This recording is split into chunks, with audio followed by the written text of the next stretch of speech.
Hello and welcome to Higher Ground Gaming. This is Eric. Today we're going to do another unboxing of In the Year of the Dragon, a game by Stefan Feld. It's the third game that we have of Stefan Feld. We have Castles of Burgundy, and we just picked up and did an unboxing of Amerigo. So this is the third Stefan Feld game that we have. Definitely really like his games. So we're also using our new handheld camera here, so bear with us if it's a little shaky. We're just getting to know it, and the sound may be a little off, but we're trying to get those things under.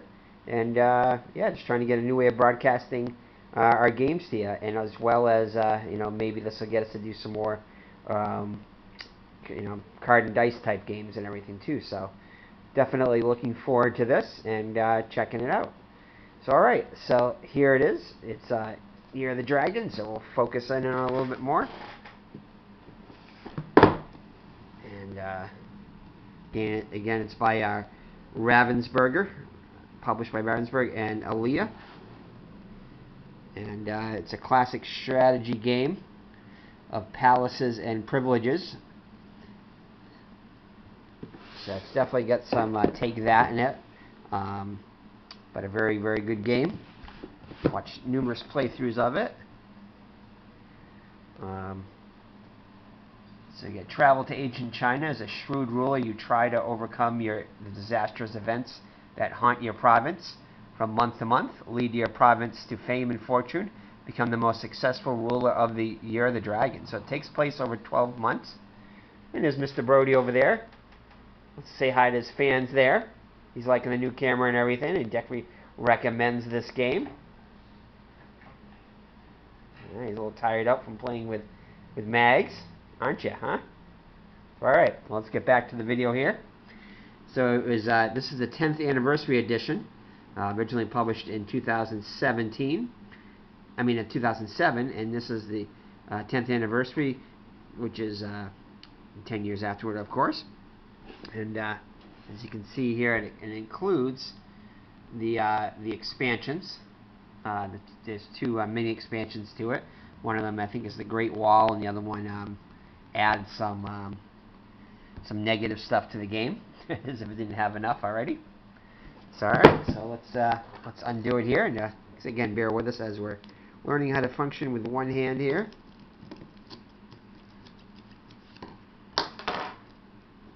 So alright, so this game was very, it's fairly inexpensive compared to a lot of the games that are out there, especially for such a good quality game. It was less than $30, so it was definitely within our price range there. Alright. Definitely interesting trying to get to work with one hand. So alright. So let's get that done here.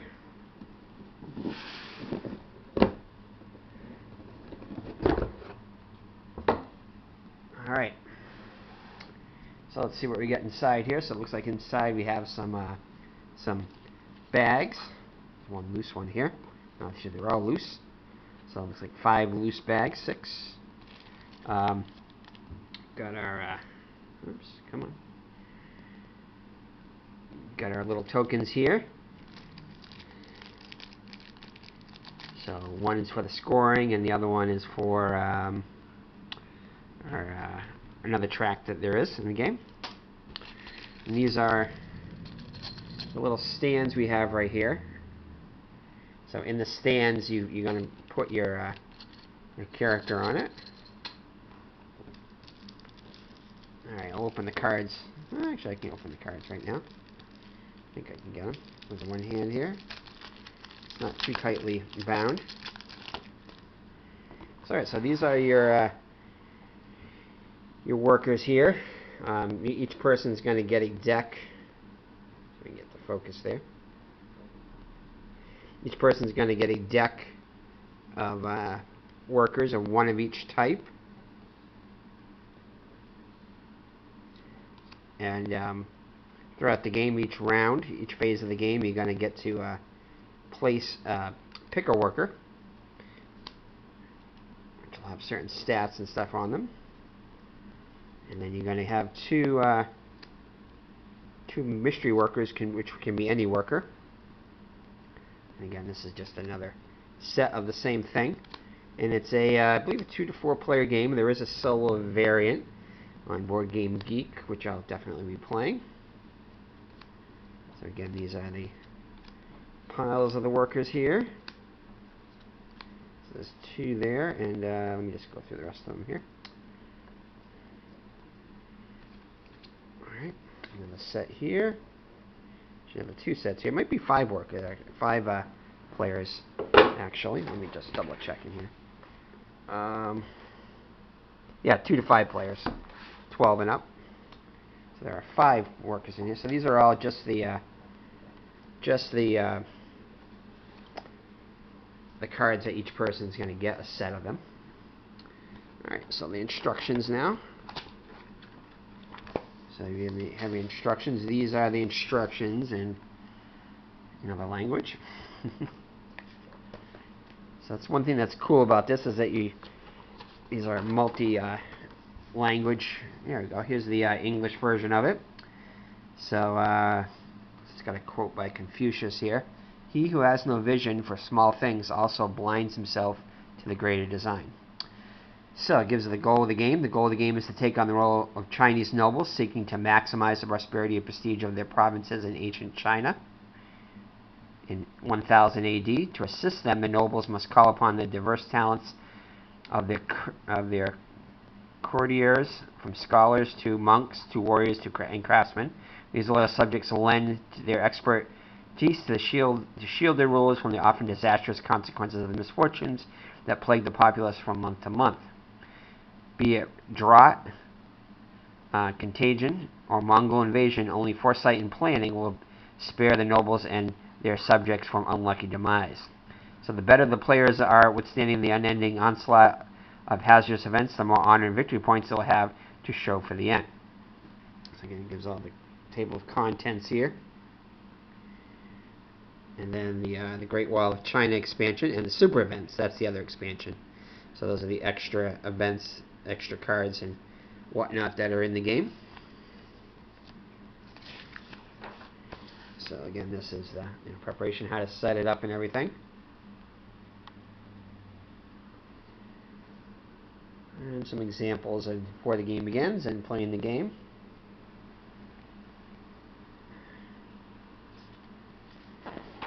And then over here, just some more stuff. Individual actions in detail. So you have your build action, your harvest action, fireworks. It's one of the positive events in the game. We still have to be prepared for that too. Military parade and research. And just the different icons that stand for everything. Privileges. And then finally the second phase. This is the person phase, in which you choose your who you want to add to your as part of your tableau, your part of your workforce. Okay, and again the different cards you get, the symbols. Privileges can help you to get extra victory points along the way. You can purchase those. And then peace, nothing happens. That's you usually start off with a little bit of peace, and then these are the ones that can go in any order. The events that happen throughout, there's 12 events for the 12 months of the year. You can have an imperial tribute, which you have to pay the emperor, so you have to have money for that. The drought, which you could potentially lose. Let's see, if you don't have enough food, you can lose workers, I believe. Yep, a dragon festival, which is fireworks. You need fireworks for that. First person will get 6 points, second person 3 points, if they contributed to if they have any fireworks. And then the Mongol invasion, which you have to have an army for.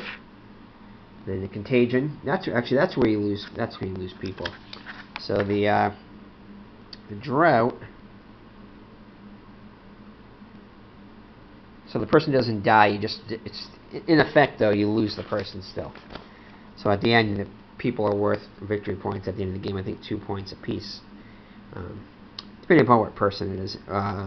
they'll get extra points during the game too. Phase 4 is the scoring, and then the game end, finally the game end. So each one of these, there'll be 4 phases and 12 times 4, basically, so 48 different phases in total during the game. And then the game end, how to score it. And the winner is the most successful ruler, the player with whose marker is the farthest along the scoring track at the end of the game. In case of a tie, the winner is the player whose marker is the farthest ahead of the person track. So, alright. That's pretty much it. And then you have the expansion, the Great Wall of China, which you can play with for added variety to the game. And then these are the 6 different actions that will occur in random order. And it's got kind of a really unique setup to the game, so it's really cool. And then finally the expansion 2, which are the super events, which are all pretty much bad events for the most part, I think. Well, not necessarily.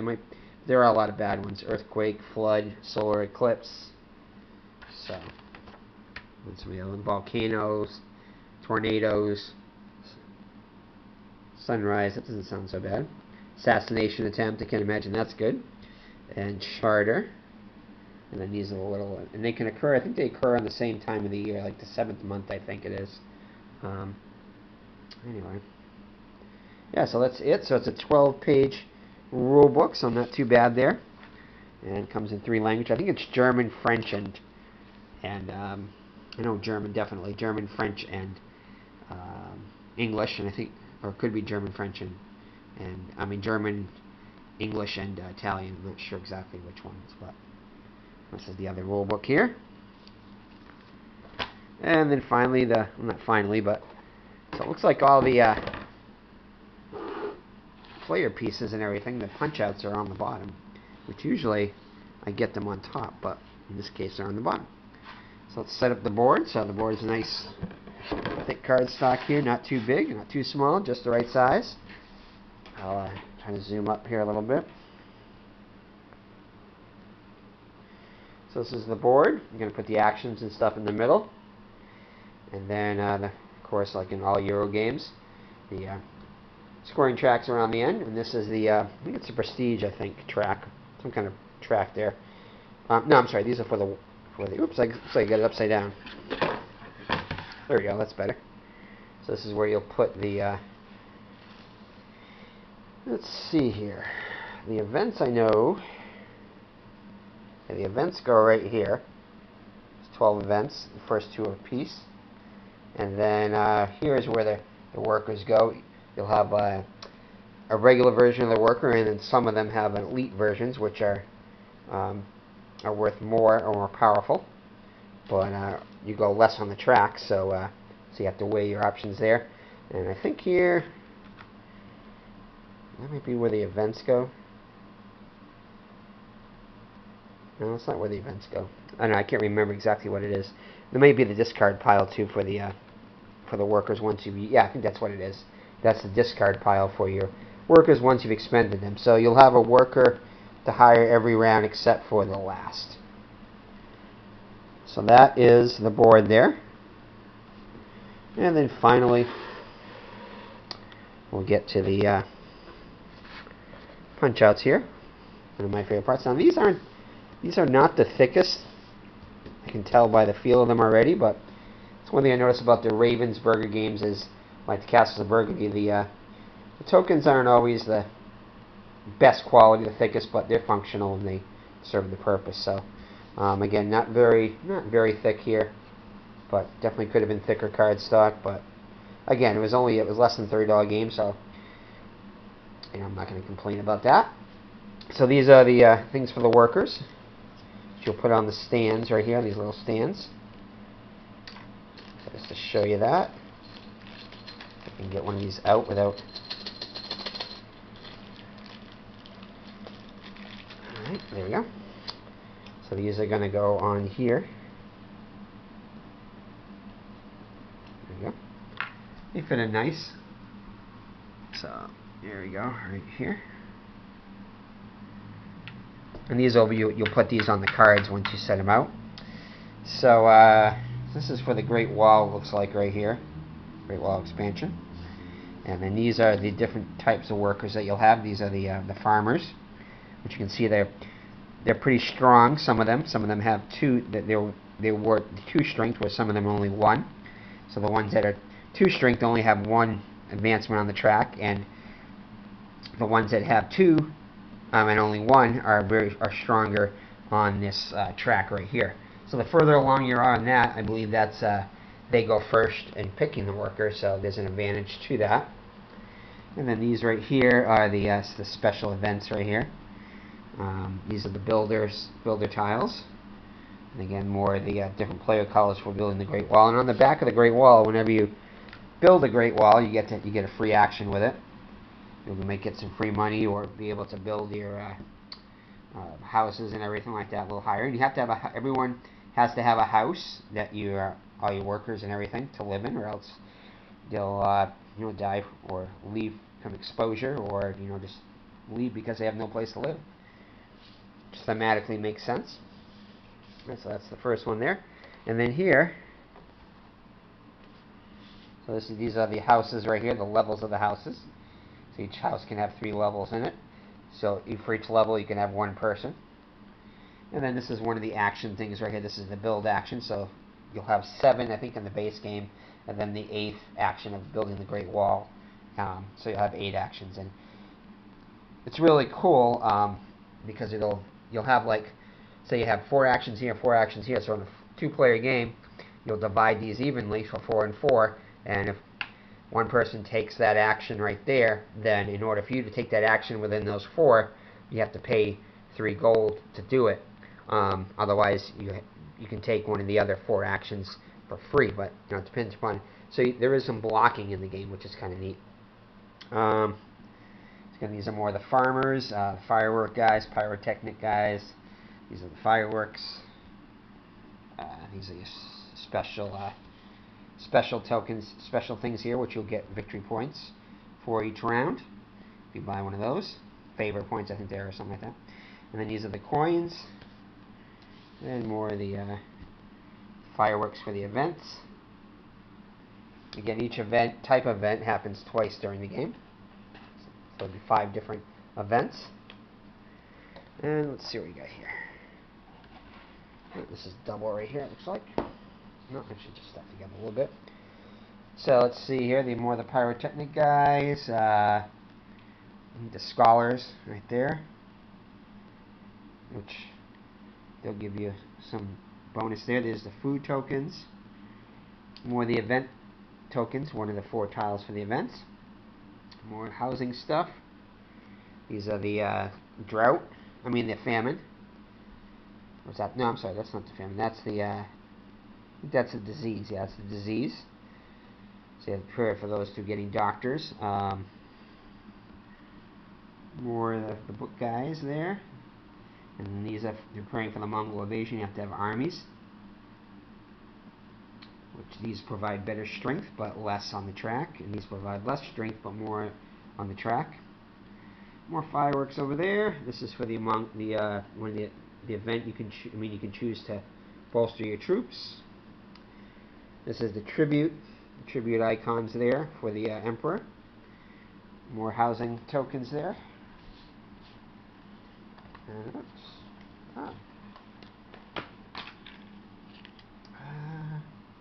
And then more of the Buddha guys. They give you bonuses every round, and at the end of the game, you multiply how big a house they're in by how many Buddhas are on the thing. So if there's a 3-level house and you had one of these guys in it, it would be worth 6 points at the end, so they can provide some good victory points.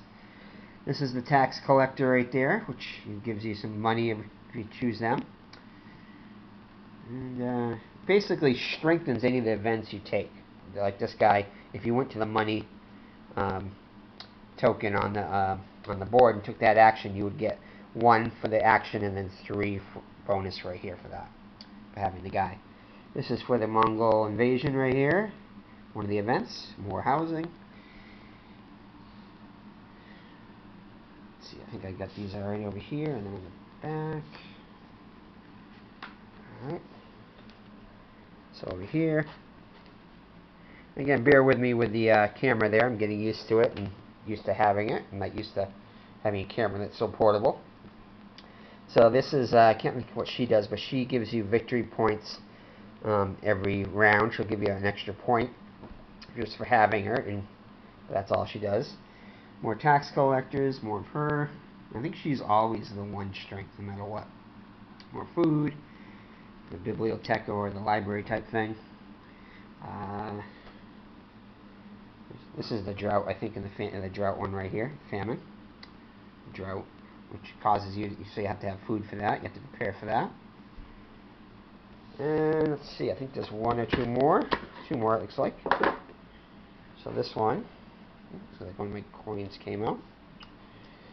So this one is more of the player tokens, which you put on this little stands. More fireworks and food. This is more builders, more tax collectors, and the special events. There you go. And then finally, the last one here. And the back of the workers look like this right here. So these are the medicine, the doctors right here, which have different strengths of the doctors. This one will save one person during the disease, and then this one will save two. So if you have two, you lose up to three. So if you have a doctor 1 and a doctor 2, you're protected against the when disease breaks out.